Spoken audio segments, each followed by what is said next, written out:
Đây là máy định hình mica nhé. Đây, mica theo khuôn. Khuôn mình làm cong hay là làm cong to, cong nhỏ tùy mình. Nghĩa là hình hoặc là cong lượn. Đấy, anh em định hình để hình mica. Mình đang định hình theo hình bán nguyệt này. Khuôn anh, bề mặt anh em làm nhẵn thì nó sẽ nhẵn theo. Đây là mình ghép vào những mấy gỗ này nó không được nhẵn, thì lát in nó sẽ vằn theo những cái đường này. Khuôn mình phải nhẵn. Đây chúng ta mình lại test tạm thôi.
Mica Đài Loan 5 ly, mica trong Đài Loan 5 ly. Đấy, định hình cong này. Đấy, cái khuôn này, khuôn làm mà không nhẵn này, nó sẽ in vẹt theo hình sọc sọc đấy. Mình làm test không quan trọng. Anh em về làm nhẵn khuôn.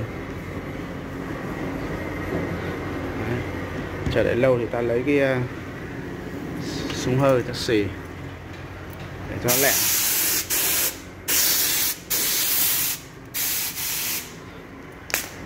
Cắm hơi này.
khuôn mình làm là mình ghép nó không nhẵn này. Nó sẽ lên hình vân vân theo hình mình ghép ấy. Cái khuôn mình làm nhẵn bao nhiêu thì nó sẽ đẹp bấy nhiêu, khuôn làm kém chất lượng thì nó sẽ kém hơn.